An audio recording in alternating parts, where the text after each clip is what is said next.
जंगल में सीता जी ने कौन सा फल खाया ज्यादा? सर्दियों में फल आता है ना सीताफल, उसका नाम सीताफल इसीलिए है क्योंकि ज्यादा सीता जी उस फल को खाया करती थी।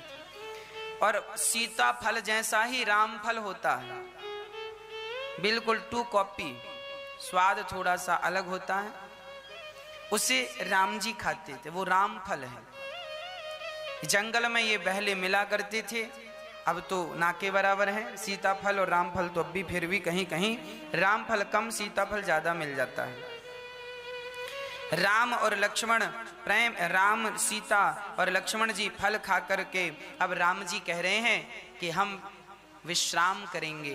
तो निषादी जी बोले कि हम अभी आपके लिए बढ़िया गद्दा तकिया चादर सब लेकर आते हैं, जरा ठहरिए। ए सुनो, यहाँ आओ, सेना को बुलाया, जाओ। राम जी ने कहा ना, हमें गद्दा तकिए की जरूरत नहीं है। अरे राम जी फिर आप सोएंगे कहाँ? बोले ये बट का पेड़ है ना, बट वृक्ष, उस पेड़ के नीचे राम जी ने घासों के बिस्तर बनाए। कैसे? घास सूखी सूखी ले आए, घासों को डाला और घासों के ऊपर राम और सीता जी। धन्य है राम। लोग कहते हैं महाराज जी हम बड़े परेशान हैं। क्या तुम इतने परेशान हो कि तुम घासों के बिस्तर में सो रहे हो? क्या जीवन में तुम्हारी इतना कष्ट है कि तुम्हारे सिर पर छाया भी नहीं है? राम जी 14 साल कैसे गुजारे आपको पता भी है? कितना कठिन वो समय था। राम जी घासों के बिस्तर पर सो रहे हैं। क्यों? केवल अपने पिता की प्रतिज्ञा को पूरा करने के लिए। प्रण अपने पिता का करने को श्री राम अयोध्या छोड़ चले।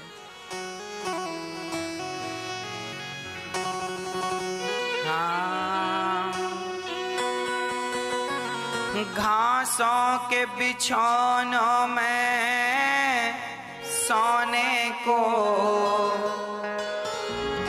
घासों के बिछौनों में सोने को, मखमल का बिछौना छोड़ चले, मखमल का बिछौना छोड़ चले।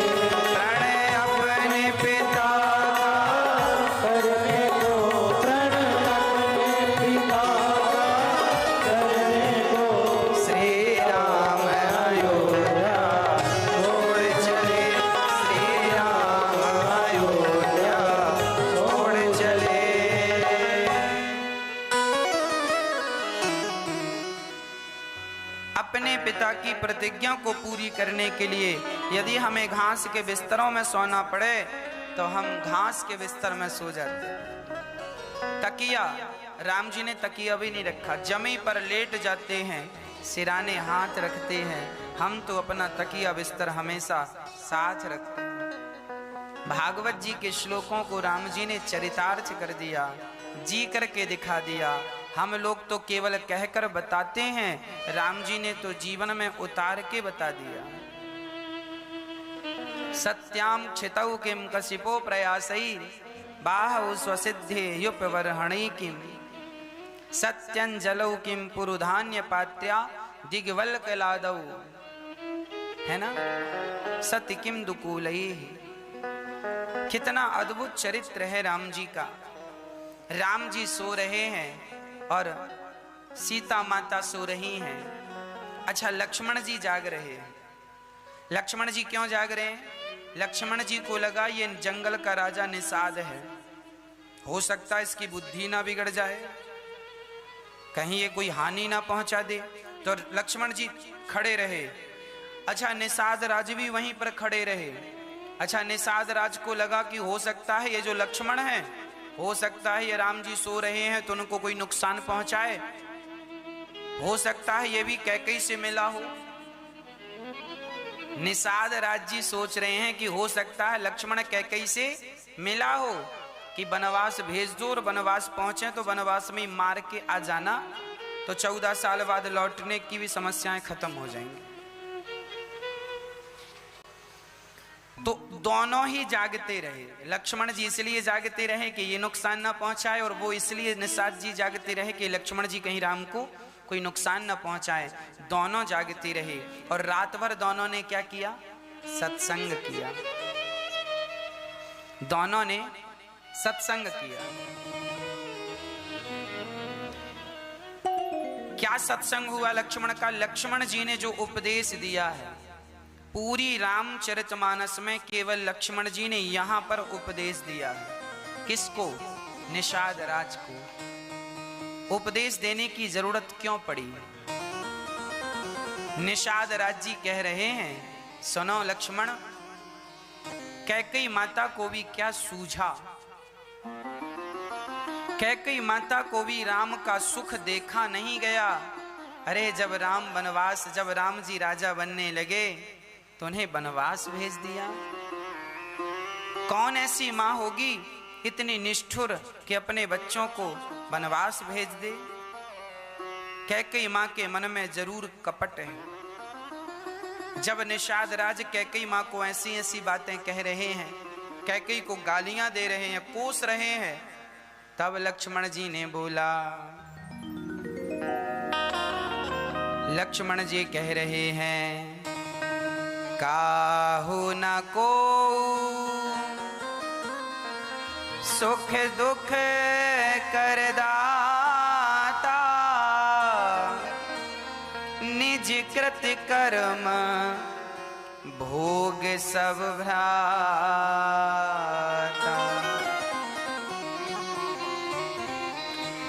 कोई किसी को दुख नहीं देता। सुनो निषाद जी, कोई किसी को दुख नहीं देता और कोई किसी को सुख नहीं देता। लक्ष्मण जी की गीता चालू हो गई, इसे लक्ष्मण गीता कहते हैं। यहाँ दिव्य उपदेश श्री लक्ष्मण जी ने किया है। लक्ष्मण जी निषाद राज को समझा रहे हैं, भैया तुम परेशान ना हो, तुम दुखी ना हो। ये कैकेयी माँ को दोष देने से कोई फायदा नहीं। जो होना था वो देखो होके रहेगा, और जो नहीं होना था वो देखो कभी नहीं होगा। इसीलिए जो होना है उसमें हस्तक्षेप ना करो। हमें लगता है कि कैकेयी माँ ने राम को वनवास भेजा, कैकेयी माँ के कारण राम को इतना दुख उठाना पड़ा। ना भैया, राम के जीवन में इतना दुख था, राम के जीवन में इतना कष्ट था, तो कैकेयी भले वनवास ना भेजती तो किसी और प्रकार से दुख उन्हें उठाना पड़ता। राम जी भगवान हैं और राम जी अपनी मर्जी से भक्तों को संदेश देने के लिए ये दुख उठा रहे हैं। हम किसी को आरोप प्रत्यारोप ना, हम किसी को दोष ना दें, हम किसी को दोष ना दें कि तुम्हारे कारण दुख मिला। हम लोग भी तो ये दोष देते हैं। सास दोष देती है कि बहू के कारण दुख मिला, बहू दोष देती है कि सास के कारण दुख मिला, पत्नी दोष देती है कि पति के कारण दुख मिला, पति दोष देता है कि पत्नी के कारण दुख मिला। आपसे सच्ची बात कहूं मेरी माँ, इस दुनिया में कोई किसी को दुख नहीं देता। हर व्यक्ति अपने ही हिस्से का दुख भोगता है। तुमने किसी जन्म में कोई अपराध किया होगा, कोई पाप किया होगा, तो आपको उस पाप का दंड दुख के रूप में मिल रहा है। इसीलिए हंसते हंसते, मुस्कुराते मुस्कुराते अपने पापों का दंड भोग लो। प्रत्यारोप, आरोप प्रत्यारोप करने से क्या होगा? तुम्हारे कारण दुख मिला। कोई किसी को कोऊ ना काहू को सुख दुख कर दाता, निज कृत कर्म भोग सब भ्राता। जोग वियोग भोग भल मंदा, हित अनहित मध्यम भ्रम फंदा, जन्म मरण जह लगी जग जालू, संपत्ति विपत्ति कर्म अरु कालू। सुनो निषाद जी, ये जगत के जंजाल हैं। जोग वियोग भोग है ना, जन्म और मृत्यु, संपत्ति और विपत्ति, ये संसार के माया जाल हैं, अपने में उलझा लेने वाले। इसलिए हमें इन चक्रों से बचना चाहिए। लक्ष्मण जी कह रहे हैं कि धरनि धाम धनु पुर परिवारु, सरगु नरगु जहां लगी व्यवहारु। ये सब माया के ही जाल हैं। स्वर्ग नरक व्यवहार, ये सब माया जाल है। इस माया जाल से बचना चाहिए हमें। लक्ष्मण जी एक बहुत अच्छा दृष्टांत देकर इस बात को स्पष्ट कर रहे हैं। सुनना, लक्ष्मण जी कह रहे हैं, सपने होई भिखारी नृप, रंग को नाक पति होई, जागे लाभु नहाने कछु, तिमि प्रपंच जी जोई। कितनी बड़ी आवाज, सुनो समझो। आपने एक सपना देखा, आप रात्रि को सोए और आपने एक सपना देखा कि आप बहुत बड़े आदमी बन गए हैं। आहा हा, आप राजा बन गए हैं, आप रानी बन गई हैं। आपके गले में सोना ही सोना है, अब पूरी भुजाओं में सोना है, हाथों में मोटी मोटी सोने की चूड़ियां हैं और आप सोने की सिंहासन पर बैठी हैं। आपके पति भी सोने की सिंहासन में आपके बगल में बैठे हैं। आप कहीं की महारानी हो और आपके पति बढ़िया राजा बन गए हैं और दास दासियां सामने हैं, 56 भोग आप खा रहे हैं। ये सब आप किस में देख रहे हैं? बोलो, सपने में। अच्छा, जब आपकी आंख खुली तो क्या आप राजा थे? क्या आप रानी थी? मैया जी, ओ मैया, ओ मेरी प्यारी माँ, बात समझ में आ रही है ना? जब आपकी आंख खुली तो क्या आप कहीं की रानी थी? हाँ, आप तो फिर अपने घर में ही बिस्तर पर पड़ी थी, पर सपने में आप रानी थी। सपने में पुरुष राजा बन गया। ओ मैं राजा हूं, मेरे बड़ा राज्य है, बड़ी संपत्ति है, लोग जय जयकार कर रहे हैं। ये सपने में आपने देखा। अच्छा, दूसरे दिन आपने सपना देखा कि आपको बहुत जोर की भूख लगी, आप इतने गरीब हैं, सपना देख रहे हैं आप। दूसरे दिन आपने दूसरा सपना देखा। सपने में आपने देखा कि आप इतने गरीब हैं कि आपको घर में खाने की रोटी नहीं है। तब आप सबके घर जाके कह रहे हैं, भैया बहुत भूख लगी है, रोटी दे दो, रोटी दे दो। किसी ने रोटी नहीं दी। तब आप रोने लगे, अब तो प्राण निकल जाएंगे। तभी आपको कोई दौना भर के खिचड़ी दे करके गया। आप बड़े प्रसन्न हुए, अब प्राण बच जाएंगे, दौना में खिचड़ी भरी है और बस आप खाने के लिए जा रहे हैं। तभी ये कुत्ता आता है और कुत्ता खिचड़ी का दौना दबा के भागता है। आप कुत्ते के पीछे भागते हैं, भैया सुन सुन सुन, हम मर जाएंगे, खिचड़ी नहीं मिली तो। आप कुत्ते के लिए पीछे भाग रहे हैं और आप रो रहे हैं, कितना सा दाना मिल जाता तो खा लेता। तभी आपकी नींद खुल गई।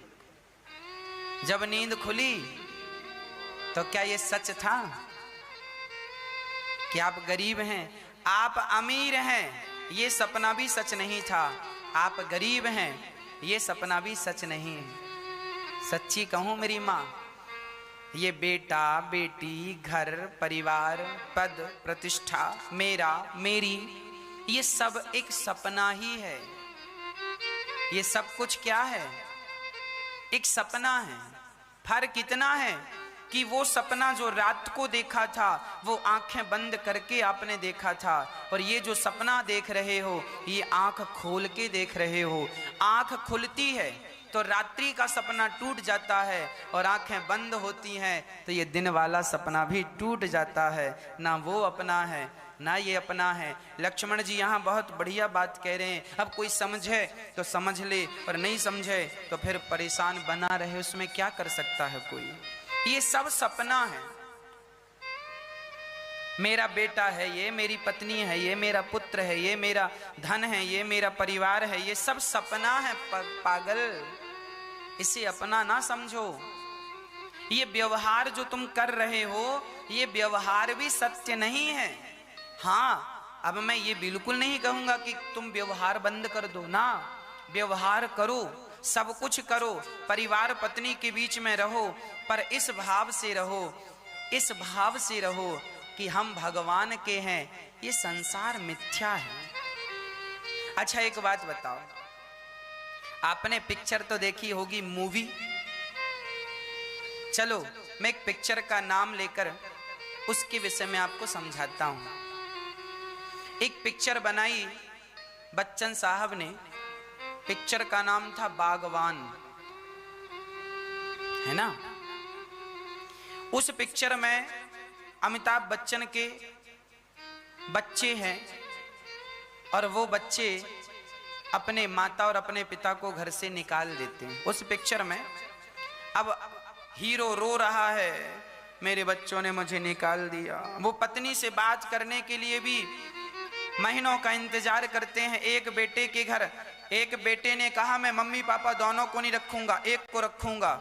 तो बड़े ने कहा चल माँ को तू रख ले, पिता को मैं रख लेता हूँ। तो दोनों पति पत्नी का बंटवारा कर लिया बच्चों ने। एक बेटे ने कहा माँ मेरे संग रहेगी, तो कहा मैं बाप को नहीं रखूंगा। तो दूसरे ने कहा मैं बाप को रखूंगा, तो माँ को। एक का ही हिसाब किताब मेरे घर है, दोनों का नहीं है।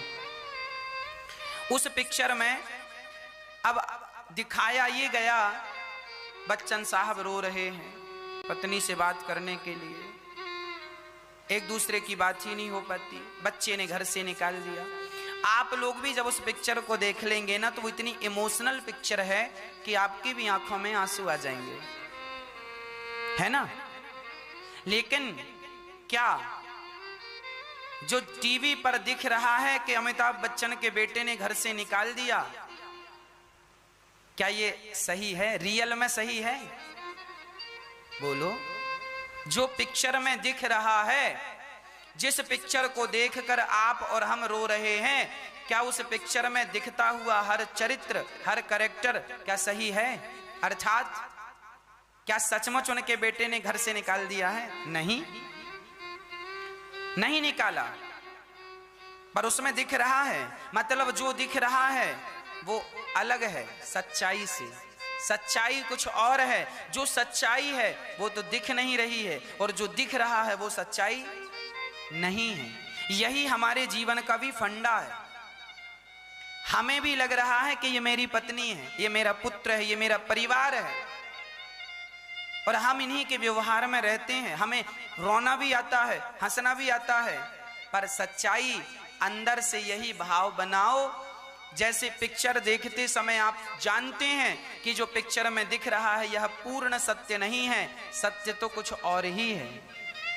उसी तरह तुम परिवार में रहो, पत्नी पुत्र परिवार में रहो, दुकान मकान पद प्रतिष्ठा फैक्ट्री वैक्ट्री सब संभालो, सब में रहते हुए ये भाव बनाए रखो कि मैं भगवान का हूं। मेरा इस संसार के किसी व्यक्ति से, किसी वस्तु से कोई लेना और देना नहीं है।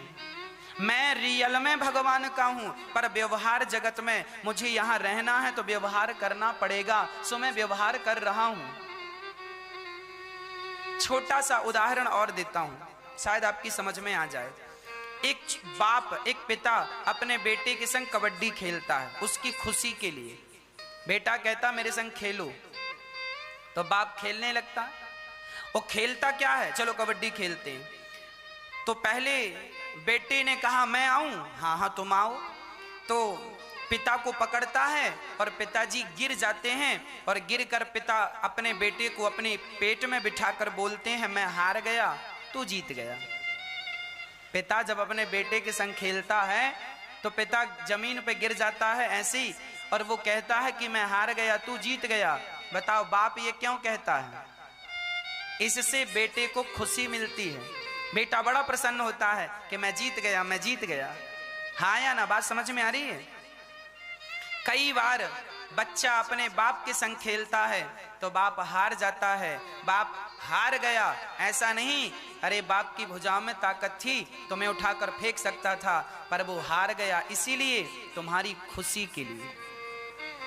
बस भक्तों, जैसे उस पिता को ये पता होता है कि मैं हारा नहीं हूं, पर वो बच्चे के लिए हारा हुआ अपने आप को मान लेता है। वो हारा नहीं है, अंदर से उसे पता है कि मैं हार नहीं सकता इस बच्चे से, अभी छोटा है ना। उसी तरह तुम्हें ये बात पता होना चाहिए कि ये संसार परिवार मेरा नहीं है, ये सब भगवान का है और मैं भी भगवान का हूं। पर व्यवहार जगत में जैसे तुमने अपने बेटे को प्रसन्न कर लिया, ऐसे तुम भी व्यवहार जगत में अपनी पत्नी को प्रसन्न कर लिया करो, बच्चों को प्रसन्न रखा करो, दुकान मकान खूब चलाओ, फैक्ट्री वैक्ट्री खूब चलाओ, खूब पैसा कमाओ, पर सब कुछ करते हुए ये भाव जरूर बना रहे कि मैं भगवान का हूं, मैं राम का हूं, मैं कृष्ण का हूं, ईश्वर ही मेरे हैं, ये जगत में कोई मेरा नहीं।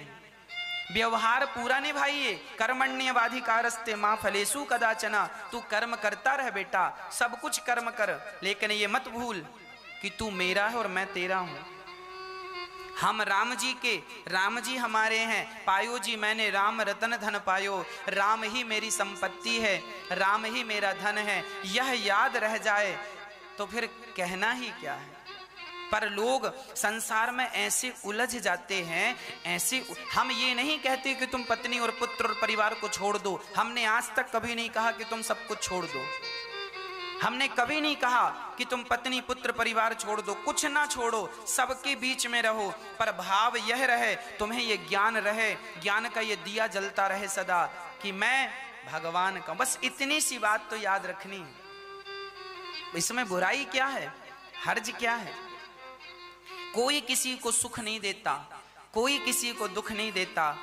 आज यदि कोई व्यक्ति रो रहा है ना, तो किसी ने कहा क्यों, तुम क्यों रो रहे हो? बोले महाराज मैं बहुत दुखी हूं, बहुत परेशान हूं। क्यों दुखी हो भाई, क्यों रो रहे हो? वो कहेगा मैं परेशान हूं, मैं दुखी हूं, पर उसे पता नहीं कि तेरे दुख का कारण, वो कहता है फलाने मेरे पड़ोसी ने मुझे पत्थर मार दिया, मेरी पत्नी ने मुझे घर से निकाल दिया, मेरा फलाना बेटा ऐसा है, मेरा फलाना व्यक्ति ऐसा है। कोई कहता है महाराज जी हमें खाने को नहीं मिला, कोई कहता है महाराज जी हमें ये दुख है। किसी को दोषी करार मत दो, तुम्हारे आंसुओं का जिम्मेदार कोई नहीं है, मेरे आंसुओं का जिम्मेदार कोई नहीं है, मेरे आंसुओं का जिम्मेदार केवल मैं हूं। पितामह भीष्म को बाणों की सैया पर लेटना पड़ा, बताओ जिम्मेदार कौन था? बताओ। पितामह भीष्म को बाणों की सैया पर लेटना पड़ा, 52 दिन तक तड़प तड़प के बाणों पर ही रहना पड़ा। जिम्मेदार कौन था? क्या अर्जुन जिम्मेदार? अर्जुन तुमने बाण मार दिया, देखो हमें कितना कष्ट हो रहा। अर्जुन जिम्मेदार नहीं थे। बोलो कौन जिम्मेदार था? स्वयं पितामह भीष्म जिम्मेदार थे। पितामह भीष्म के दुख का जिम्मेदार कौन? वो स्वयं। तुमने क्यों कौरवों का साथ दिया? क्या तुम्हें पता नहीं था कि ये दुष्ट लोग हैं? क्यों जान करके तुम विद्वान होके समझदार होके क्यों दुष्टों का साथ दे रहे हो? पितामह भीष्म ने किसी जन्म में एक सांप को कांटों के ढेर में फेंक दिया था और वो सांप कांटे चुभ चुभ के मर गया, उसी का परिणाम उन्हें बाणों की सैया पर लेटना पड़ा। कौन हम किसको कसूरवार ठहराएं? हमें कांटा लगा है तो हम तुमको कसूरवार ठहराएंगे कि तुम्हारे कारण कांटा लगा? तुम खुद देख के क्यों नहीं चलते?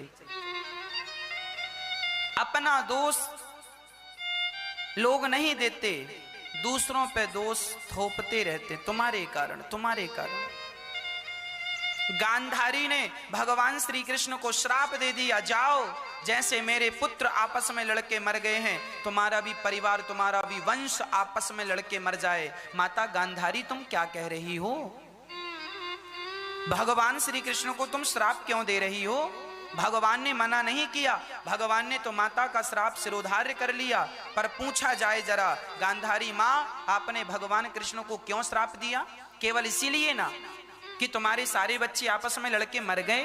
तो तुम कहां थी उस समय जब द्रौपदी की साड़ी तुम्हारे बच्चे ही उतार रहे थे? तुम कहां थी उस समय जब लाक्षागृह में बंद करके कौरवों ने षड्यंत्र के तहत पांडवों को जलाने का प्रयास किया? तब कहां थी तुम? तुमने अपने बच्चों को कुकर्म करने से तो रोका नहीं, और भगवान को श्राप देने आगे आ गई। यही है विडंबना जमाने की। आदमी अपना दोष नहीं देखता, आदमी दूसरे का दोष देखता। तुम्हारे कारण ये हुआ ना, को ना काहू को सुख दुख कर दाता, निज कृत कर्म भोग सब भ्राता। तुमने अपने बच्चों को कुकर्म करने से रोका नहीं। नालायक बच्चे हैं ये बताओ, भरी सभा में साड़ी उतार रहे हैं, ये लायक बच्चे हैं क्या? तुमने इन्हें तो रोका नहीं, इन्हें तो दंड दिया नहीं, बल्कि इनके लिए पट्टी हटाकर दुर्योधन को अमर करने और चली। गांधारी ने आखिरी बार आंखों की पट्टी उतारी थी दुर्योधन को जिंदा रखने के लिए, पर जंघाओं में भगवान ने उसको कह दिया था कि कुछ तो कपड़े पहन लो, निर्वस्त्र होके जा रहे हो, माँ के पास अच्छा नहीं लगेगा। तो जंघाओं पर नजर नहीं पड़ी माँ गांधारी की, तो जंघाएं उसकी कमजोर रह गई दुर्योधन की। माँ की पूरा शरीर तो वज्र का हो गया था। मतलब माता गांधारी तुम पट्टी खोलती हो तो अपने दुष्ट बेटे को बचाने के लिए खोलती हो। अरे तुम्हारी पट्टी कभी द्रौपदी की लाज बचाने के लिए खुली होती ना तो यह महाभारत ही ना होता। परंतु लोगों को तो दोष दूसरों पर ही लगाना है। अपनी गलतियां कोई नहीं देखता, अपनी गलतियों को कोई नहीं सुधारता। हमेशा हम दोषी करार दूसरों को देते हैं। तुम दोषी हो, तुम्हारे कारण। जब तुम्हारी तरफ हम उंगली उठाते हैं ना कि तुम बुरे हो, तो तुम्हारी तरफ एक उंगली होती है, ये 3 उंगली हमारी तरफ इशारा करती हैं कि यदि वो सामने वाला 1% बुरा है तो तुम देखो साहब तुम भी 3% बुरे हो। बुरा जो देखन मैं चला, बुरा ना मिलिया कोई, जो दिल खोजा आपुना हमसे बुरा ना कोई। इस दुनिया में सबसे बुरा कौन है? बताओ कौन है इस दुनिया में सबसे बुरा? बताओ इस दुनिया में सबसे बुरा कौन है? हम। कहो कहो एक बार, हम सबसे बुरे हैं।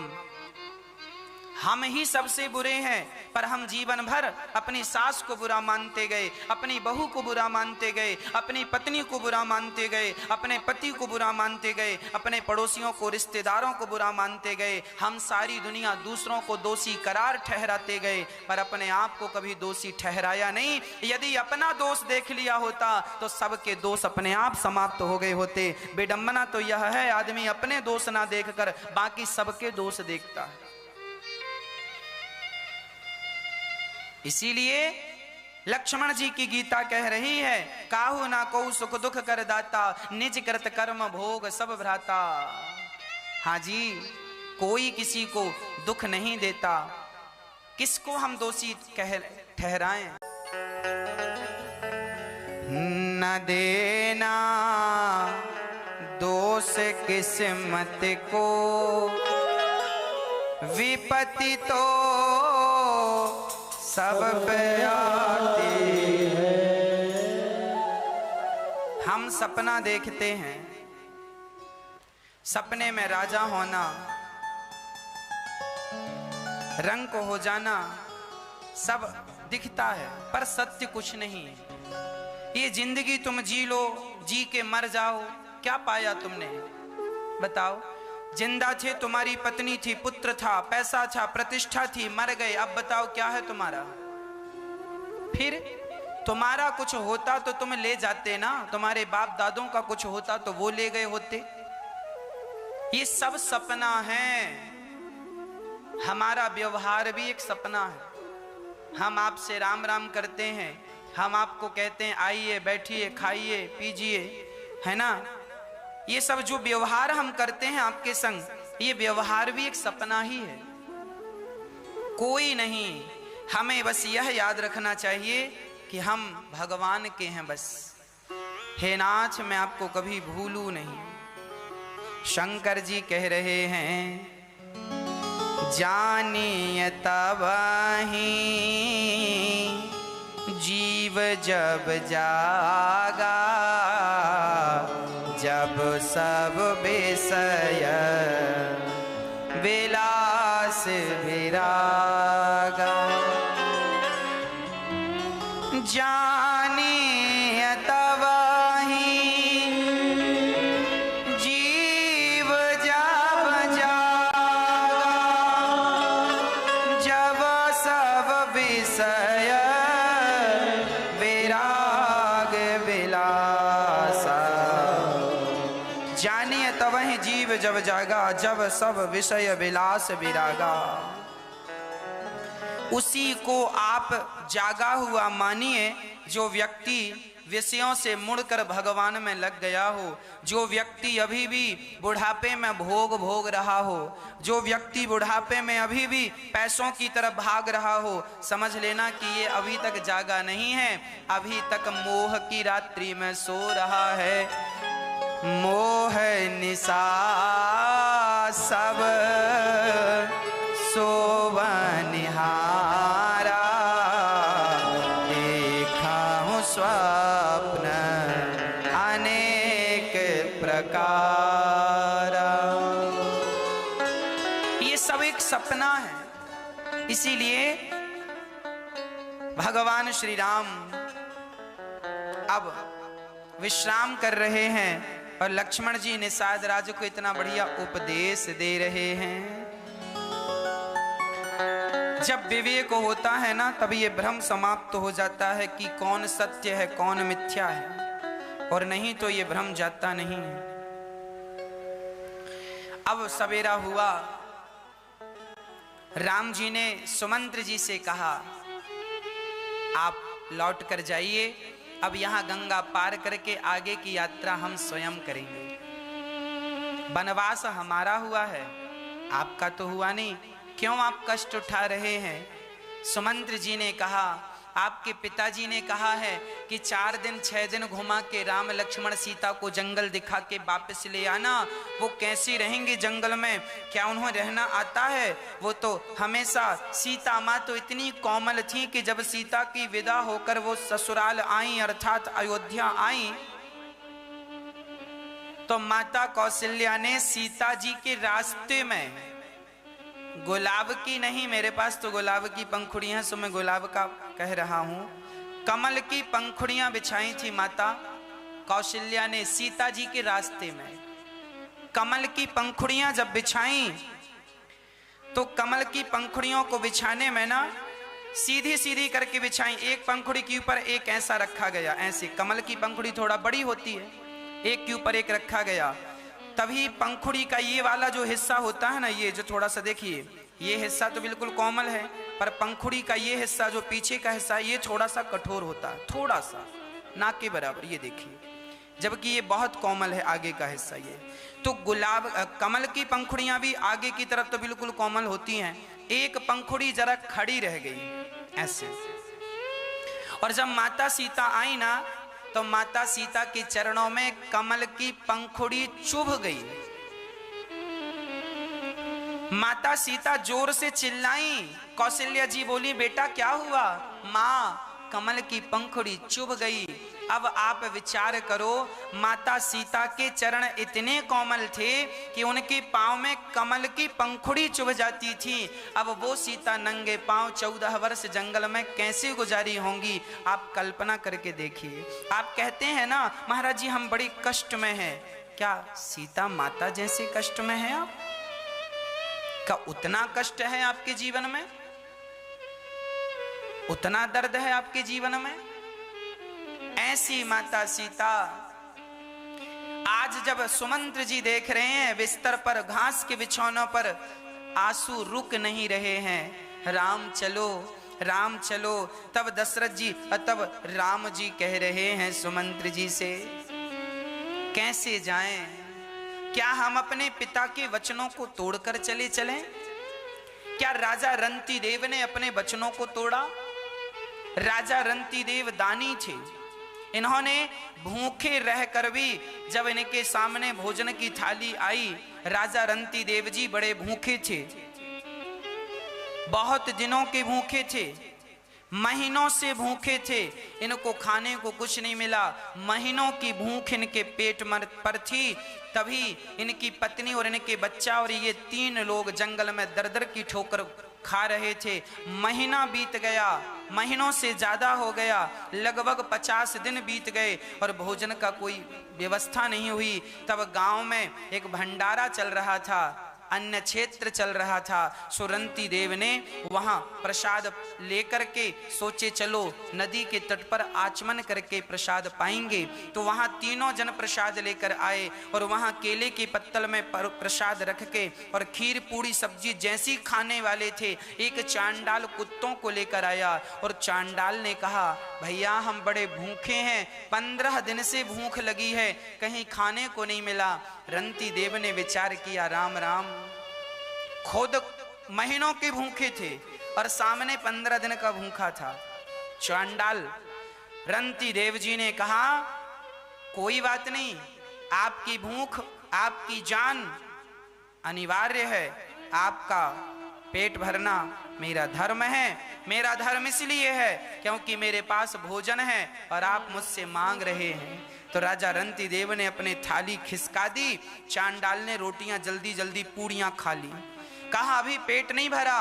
तब रंती देव का बेटा बोला लो देखो, बेटा भी छोटा सा था और वो भी भूखा था, पर बाप धर्मात्मा तो बेटा क्यों ना हो धर्मात्मा।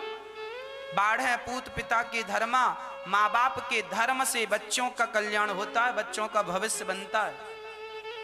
माँ बाप धर्मात्मा होते हैं तो माँ बाप के धर्मात्मा होने से बच्चों का भाग्य उदय होता है और बच्चे बड़े प्रभावी होते हैं, प्रभावशाली होते हैं।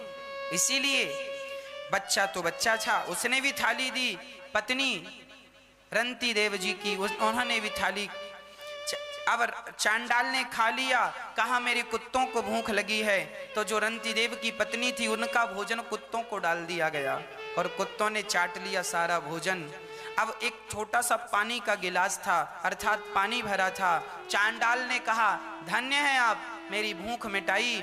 चांडाल चला गया और उसी समय गिलास का पानी जब रंती देव ने पिया और पानी पीकर भगवान का धन्यवाद दिया, वाह विधाता आपका बहुत बहुत धन्यवाद। तो किसी ने कहा रोटी तो मिली नहीं, तुम धन्यवाद किस बात का दे रहे हो? अरे बोले भोजन नहीं मिला तो क्या हुआ, भगवान की कृपा से गिलास भर पानी तो मिला है, उसका तो धन्यवाद दे दूं। जो नहीं मिला उसकी शिकायत क्या करना, जो मिला है उसका धन्यवाद करो। उसी क्षण उस चांडाल से भगवान प्रकट हो गए। वाह रंती देव, मैंने तुम्हारी परीक्षा ली और तुम पास हो गए। ऐसा त्याग, ऐसा दान जो अपनी थाली उठाकर किसी भूखे को दे दे, अन्न दान किया रंती देव ने, तो उन्हें भगवान की प्राप्ति हो गई। इसीलिए कहता हूं गौरी गोपाल अन्य क्षेत्र में भोजन चलता है नित्य संतों को। हजारों संत रोज गौरी गोपाल अन्य क्षेत्र में प्रसाद पाते हैं। आप भी रंती देव बन करके एक दिन का लंगर, एक दिन का भोजन आप भी करा सकते हैं इन सभी संतों के लिए। आप भी इन संतों की सेवाओं से जुड़ सकते हैं। आप भी किसी की भूख मिटाने के लिए आप भी अपने ये दोनों हाथ बढ़ा सकते हैं। राजा रंती देव, राम जी ने कहा देखो रंती देव ने अपना धर्म नहीं छोड़ा तो मैं राम होकर भला अपनी मर्यादा कैसे छोड़ दूं। और सुनो, राजा बलि क्या बामन भगवान को जानते नहीं थे कि भगवान है? 3 पग में सब नाप लेंगे, पर वचन से पीछे नहीं हटे। दिया शिवी, राजा शिवी जैसे दानी जिनकी गोद में एक कबूतर आके गिर गया और कबूतर की रक्षा के लिए जिसने कबूतर का जो मालिक था, जिसने पकड़ा था, उसने कहा ये कबूतर हमारा है। शिवी राजा ने कहा कि मेरी गोद में आकर बैठा है तो अब ये मेरा है। इसका अर्थ ये हुआ कि अब तुम इसकी जान मत लो। और वो बहेलिया था, बोल रहा था मैं इसको पका करके खाऊंगा। राजा शिवी ने कहा ये मेरी शरण में आया है, अब इसकी रक्षा करना मेरा धर्म है। तुम बताओ इसको छोड़ने के कितने पैसे लोगे? बहेलिये ने कहा पैसा नहीं लूंगा, इसके बराबर का मांस लूंगा। तो राजा शिवी इतने धर्मात्मा थे, उनके राज्य में कोई हत्या नहीं करता था। कोई मछली मुर्गी और मांस और मुर्गा मुर्गी और बकरा बकरी भैंसा कोई खाता पीता नहीं था। ये मांस जैसी चीजें खाने की छोड़ी हैं। राजा शिवी ने कहा यदि तुमने इसके बदले मांस मांगा है तो मैं किसी जीव की हत्या तो कर नहीं सकता, पर मैं इसकी रक्षा के लिए अपना मांस देता हूं। एक राजा सम्राट एक कबूतर की रक्षा के लिए तराजू बांधा गया, एक पलड़े पर कबूतर रखा और उस कबूतर के वजन का मांस देना था। तो राजा ने तलवार से अपनी जंघा का मांस काट के रख दिया। ये भारत है, ये भारत है, जरा सुनिएगा, ये भारत की दृष्टि है। ऐसी सोच थी हमारे भारत की, ऐसे राजा और महाराजा हुआ करते थे, ऐसा न्याय हुआ करता था। जंघा काट दी पर कबूतर का वजन तो ज्यादा था, तो दूसरे पांव की जंघा काट दी, फिर भी कबूतर का वजन ज्यादा था। वो कबूतर लगता कोई मायावी था, वजन बढ़ता ही गया। तब राजा ने अपने पांव काट दिए तलवार से, पांव रख दिया, फिर भी कबूतर का वजन ज्यादा। अपनी छाती का मांस काट दिया, राजा के शरीर से रक्त ही रक्त, राजा ने पांव काट दिए। अब तो राजा अपना सिर पकड़ करके और तलवार से अपनी गर्दन पे तलवार रख के और जो गर्दन काट के चढ़ाने लगे, उसी समय उस कबूतर और बहेलिया से भगवान प्रकट हो गए। वाह राजन, मैं प्रसन्न हो गया, तुम्हारे जैसा दानी, तुम्हारे जैसा धर्मात्मा जो एक पक्षी की रक्षा के लिए अपने आप का बलिदान कर दे, ऐसा राजा ही देश को चाहिए, ऐसे धर्मात्मा लोगों की जरूरत है। ये नहीं कि तुम मुर्गी खाते फिरो। मुर्गी खाने से क्या उसे दर्द नहीं होता होगा जब तुम मारते होगे? क्या मछली को पानी से निकालते हो तो क्या दर्द नहीं होता, तड़पती नहीं है? कितने निर्दयी हो गए हो तुम, जीव मात्र को मार डालते हो अपने स्वाद के लिए। अरे क्या तुम्हारे पास दाल चावल सब्जी रोटी नहीं है? विधाता ने तुम्हें तो दाल चावल सब्जी रोटी ही दिया है ना खाने को। मांस तुम ना खाओ, शेर के लिए मांस है, शेर खाता है। शेर खाए मांस तो शोभा देता है क्योंकि उसका भोजन वही है। पर तुम्हारे पास तो अक्कल है, तुम तो दाल रोटी सब्जी खा सकते हो। हाँ, पर तुम भी मांस खा रहे हो। जानते हो ये अपराध जो तुमने किया है, इसका दंड जब हिसाब विधाता लेंगे ना, तो हजारों जन्मों तक तुम्हें नाली का कीड़ा बन करके ये हिसाब चुकाने पड़ेंगे। आज मनुष्यों की जितनी जनसंख्या है, आज पूरी दुनिया में 7 अरब लोग रहते हैं लगभग। जनसंख्या बढ़ गई होगी तो 8 अरब मान लीजिए, लगभग 8 अरब लोग रहते हैं। कितने लोग? 8 अरब। 135 और 140 करोड़ लोग तो हमारे भारत में रहते हैं। हमारे भारत की जनसंख्या 135 और 140 करोड़ के बीच में है। अब ये बताइए कि पूरी दुनिया में 7 अरब लोग रहते हैं। ये बताइए कि यदि हम आपके शहर की नाली के कीड़ों की गिनती कराएं तो एक बड़े नाले में ही अरबों कीड़े निकल जाएंगे।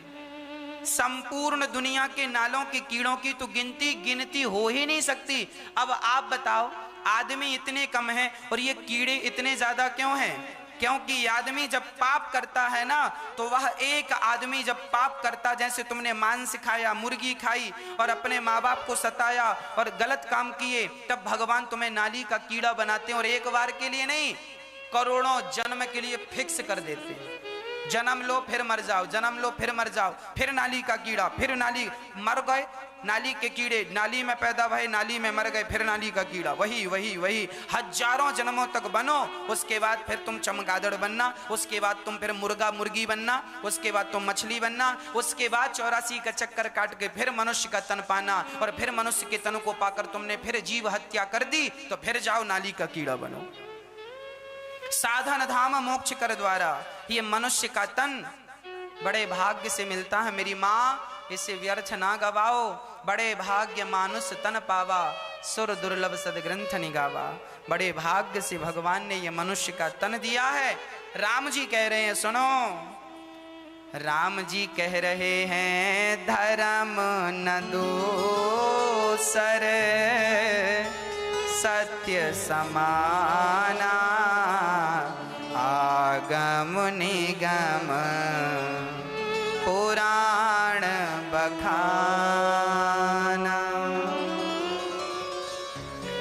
धर्म न दूसर सत्य समाना, आगम निगम पुराण बखाना। धर्म न दूसर सत्य समाना, आगम निगम पुराण बखाना। राम जी का ये वाक्य है। राम जी कह रहे हैं, क्या कह रहे हैं? कि सबसे बड़ा धर्म है सत्य बोलना। धर्म न दूसर सत्य समाना, सत्य से बड़ा कोई धर्म नहीं है मैया। इसीलिए प्राण जाए पर वचन ना जाए। कभी अपने वचनों को इसीलिए कहा करता हूं, मैया भैया, जब तुम ज्यादा खुशी रहा करो, जब तुम ज्यादा प्रसन्न रहा करो ना, तो किसी को कुछ देने का वचन ना दे दिया करो। ज्यादा प्रसन्नता में किसी को कुछ देने का मत कह देना, क्योंकि वो प्रसन्नता शांत होगी तो लगेगा यार हमने तो गलत बोल दिया। अब वो सामने वाला उम्मीद लगाया है कि इन्होंने तो कह दिया है, अब ये देंगे।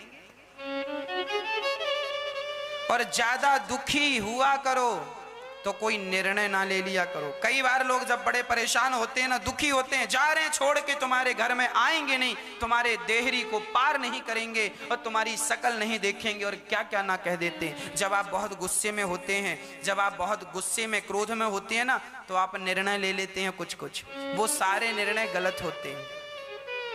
क्रोध में लिए हुए निर्णय गलत होते हैं और अधिक प्रसन्नता में भी लिए हुए निर्णय गलत होते हैं। दशरथ जी ने, कैकेयी ने रथ के पहिए पर उंगली लगाई, दशरथ जी बड़े प्रसन्न हो गए, तुमने मेरी रक्षा की, बड़े खुशी के मारे फूल गए। और जब ज्यादा वरदान दे दिया, जाओ हम तुम्हें वरदान दे रहे हैं, ज्यादा खुशी में वरदान दे दिया, परिणाम उन्हीं वरदानों ने ये हालत कर दी। इतिहास से सीखना चाहिए, इतिहास के पन्नों को उलट पलट कर देखना चाहिए और क्या सीखने लायक है तुम्हारे जीवन में, कौन सा निर्णय तुम गलत ले रहे हो। ज्यादा दुखी में कोई प्रतिज्ञा ना कर लेना और ज्यादा प्रसन्नता में किसी को कुछ देने का मत कह देना। सामान्य भाव में जब रहा करो तब कोई डिसीजन लिया करो, विवेक से निर्णय लिया करो। आज हमने बड़ी प्रसन्नता में कह दिया कि हम तुम्हें 5,000 दे देंगे, पर जरूरी थोड़ी है कि उस समय आपके जेब में 5,000 हो या आपकी व्यवस्था हो। कहा मत करो, कर दिया करो। 5,000 नहीं, तुम 10,000 का सहयोग कर दो, अच्छी बात है, पर कहो मत पहले से। तुरंत कर दो, तुरंत का दान महाकल्याण। पहले से कह दिया, अब आपने हमें कह दिया महाराज जी हम आपको 5,000 रुपए देंगे, हमने कहा ठीक है भैया जी आप दे देना। और जब हमारी बेटी का विवाह है, गरीब आदमी है, और आप हमारी बेटी के विवाह में 5,000 दोगे ना, आप समाज के बीच में कह दिए हाँ हाँ हम 5,000 देंगे तुम्हारी बेटी के विवाह में। अब हम मांगने गए, भैया भैया वो 5,000 आपने कहा था 1 महीना पहले हमारी बेटी के विवाह में देने का, अब बेटी का विवाह है, देंगे 5,000। अरे कब कहा था हमने? अच्छा तुम्हें याद है? हाँ हाँ हमें याद है। अच्छा 5,000 कहा था, हमें तो लगा हमने 1,000 कहा था। अच्छा हमने 1,000 कहा होगा, 5,000 निकल गया होगा। इतना तिगड़म खेलने की क्या जरूरत है? ये कहने की क्या जरूरत है? ये कह दो कि हम तुम्हारे साथ खड़े हैं। भगवान करे आप इतने सामर्थ्यवान बने कि आप सबका सहयोग करें। भगवान करे आप इतने धनवान बने कि आप सबको खूब धन धान्य से परिपूर्ण करते रहें, देते रहें। आपका हाथ सदा देने के लिए ऊपर रहे, आपके द्वार पर लेने वालों की भीड़ सदा बनी रहे। ईश्वर इतना देने वाला बनाए कि आपके यहाँ लाखों करोड़ों का रोज आप दान करें। हम तो ये चाहते हैं, लेकिन किसी को कह दिया है तो जरूर कीजिएगा। कह करके मुकरना पाप है। यही राम जी कह रहे हैं, धर्म में न दूसर सत्य समाना, आगम निगम पुराण बखाना। और मैं एक बात और आपको स्पष्ट कर दूं, जीवन में स्पष्टवादी बन जाना। क्या कहना मेरी मां? स्पष्टवादी। जो आदमी स्पष्ट रहता है वो जीवन में कम दुखी होता है। स्पष्टवादी का अर्थ है कि आप जितना कर पाए उतना ही कहें, है ना? डींगे मारने से कोई फायदा नहीं। जो आपके पास है वो है, जो नहीं है वो नहीं है। कहने में बुराई नहीं है कि साहब हमारे पास ये वस्तु नहीं है, हम नहीं कर पाएंगे। सीधे मना कर दो। आपके घर कोई आया, भैया जरा 500 रुपए देना, देना है तो दे दो, नहीं देना सीधा कह दो, भैया जी 500 रुपए हम नहीं दे पाएंगे, हमारा काम है अभी पैसों का नहीं। यदि आपने लटका दिया ठीक है बाद में आना, तो वो क्या उम्मीद लगाए बैठा रहेगा। इसीलिए स्पष्टवादी बनो। जो कहा करो स्पष्ट। कई बार ना लोग आपकी बात को नोट कर लेते हैं, इसीलिए जो कहा करो स्पष्ट कहा करो। 1 रुपए देना है तो 1 ही कहो, 4 रुपए देना है तो 4 ही कहो, है ना? स्पष्टवादी बनो। स्पष्ट रहोगे तो जीवन में बवाल नहीं होगा, नहीं तो लोग सफाई देते देते मर जाते हैं। ऐसा नहीं कहा था हमने, हमने तो ऐसा कहा था, हमने ऐसा नहीं, हमने तो ऐसा कहा। इसीलिए स्पष्ट कहा करो। क्या कहना चाह रहे हो? स्पष्ट कहो। स्पष्टवादी बनो। मैं शराब नहीं पीता, लाख लोग आए और पिलाएं शराब, साहब मैं नहीं पीता। अरे अब सामने वाले ने कहा, यार तुम कैसी बातें कर रहे हो, आज के युवा हो, 25 साल की आयु है तुम्हारी, हम तुम्हारे दोस्त हैं, क्या होता बड़े बड़े हीरो हीरोइन शराब पी रहे हैं, तुम शराब नहीं पी रहे हो। आप कहेंगे देखो भाई आप कुछ नहीं बोल रहे हैं, वो बोलते जा रहे हैं, बोलते जा रहे हैं। जब आप चुप रहेंगे ना तो वो आज ना सही कल, कल ना सही परसों, परसों ना सही आगे आपको पिवा ही देंगे। इसीलिए स्पष्टवादी बनो भैया। मेरे माता पिता ने, मेरे गुरु ने, मेरे सनातन संस्कृति ने, मेरे वेद पुराणों ने मुझे समझाया है कि शराब पीना मेरे हित में नहीं है, इसीलिए मुझे शराब नहीं पीना। आप एक बार कहो या 1,00,000 बार कहो, मेरा जवाब यही होगा, मैं शराब नहीं पीता, नहीं पीता, नहीं पीता। मैं मांस नहीं खाता, नहीं खाता, नहीं खाता। कई लोग बोलते हैं नहीं नहीं मैं मांस नहीं खाता, मैं शराब नहीं पीता, परंतु उनके दोस्त लोग बार बार टॉर्चर करते हैं ना, तो एक दिन वो आदमी शराब पी लेता है, मांस खा लेता है। स्पष्टवादी बनो, नहीं मतलब नहीं, है ना, यह स्पष्टता है। तो भगवान श्री राम समझा रहे हैं सब प्रकार से सुमंत्र जी को। सुमंत्र जी वहां पर खड़े हैं, राम जी ने जब समझाया तो सुमंत्र जी घोड़ों को वापस अयोध्या की तरफ मोड़ रहे हैं, और जब घोड़ों को मोड़ने लगे ना तो गोस्वामी जी लिख रहे हैं, जासु वियोग विकल पशुएं से प्रजा मातु पितु जी हाहि कैसे।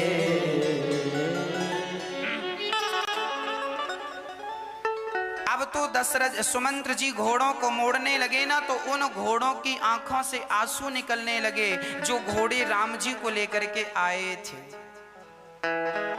घोड़े राम जी को लेके आए थे, उन घोड़ों की आंखों से आंसू निकलने लगे, रोने लगे। बरबस जबरदस्ती मोड़ रहे हैं तो घोड़े मुड़ने को तैयार नहीं, अर्थात राम जी के वियोग में वो घोड़े सोच रहे हैं कि हे राम, मेरे कारण आप वनवास आए, मैं अपराधी हूं, मैं आपको लेकर आया हूं, तो ऐसे कांटों में, ऐसे जंगल में आपको छोड़कर जाना नहीं चाहता। उन घोड़ों की आंखों में आंसू हैं, अर्थात भगवान से केवल मनुष्य नहीं पशु और पक्षी भी प्रेम करते थे। इंसान तो देखो वही है जो सबसे प्रेम करे, जीव मात्र से प्रेम करते हैं राम जी। राम जी घोड़ों से प्रेम करते हैं, राम जी चिड़िया से प्रेम करते हैं। और आज का आदमी ऐसा हो गया है, जिस बकरे को घास खिलाता है, जिस बकरे को बोतल से दूध पिलाता है, उसी बकरे का सिर काट लेता है। हाँ या ना? ऐसे नहीं, राम जी प्रेम करते हैं जीव मात्र से। बरबस राम सुमंत्रु पठाए, सोरे सरि तीर आप तब आए। बरबस राम,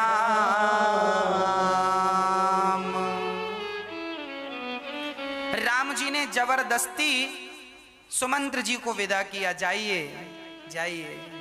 सुमंत्र जी खड़े हैं और राम जी गंगा के तट पर आ गए। राम जी ने कहा, मांगे नावना केवट आना, कहाँ है तुम्हारे मरम मैं जाना।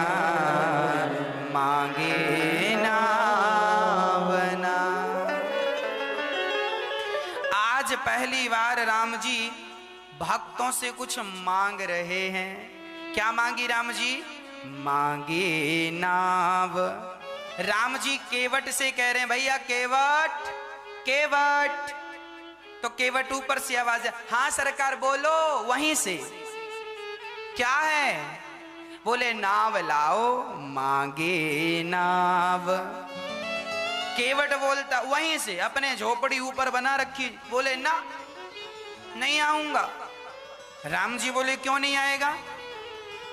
मांगे नाव ना केवटुआना, कहाँ है तुम्हारे मरम मैं जाना। केवट कहता है मैं आपके मर्म को जानता हूं इसीलिए मैं नहीं आऊंगा। राम जी बोले तुम कौन सा मर्म जानते हो? राम जी के मर्म को कोई ना जान सका। लक्ष्मण हूं यह मरम न जाना, जो कछु चरित रचा भगवाना। राम जी के चरित्र जो है लक्ष्मण भी ना जान पाए, जो 24 घंटे साथ में है। लक्ष्मण हूं यह मरम न, लक्ष्मण जी भी मर्म नहीं जानते। और ये नाव चलाने वाला पहली बार मिला है और कहता है कहीं तुम्हारे मरम मैं जाना, मांगी नाव ना केवट आना। केवट बोला मैं नहीं आऊंगा। क्यों नहीं आएगा? मैं आपके मर्म को जानता हूं। अच्छा ये केवट कौन है? ये कह रहा है मैं मर्म जानता हूं। आपको पता है कौन सा मर्म जानता है? लक्ष्मण जी ने कहा क्यों, कौन सा मर्म जानते हो तुम? कौन सी बात जान रहे हो? तब कह दिया छुअत सिला भई नारी सुहाई, पाहन तेना काठ कठिनाई। मैं आपके मर्म को जानता हूं। अच्छा कौन सा मर्म जानता है? बोले आपके चरणों की रज गिर गई थी तो गौतम की नारी पत्थर की थी, और पत्थर में आपने जरा पांव रख दिया तो पत्थर नारी हो गई। जब आपके चरणों ने पत्थर को स्त्री बना दिया और कहीं आपने अपने चरण मेरी नाव में रख दिए और मेरी नाव भी स्त्री बन गई, तो मेरी घरवाली कहेगी क्यों जी मैं थी, ये दूसरी कहां से ले आए? मैं दो स्त्रियों का भार कैसे उठाऊंगा?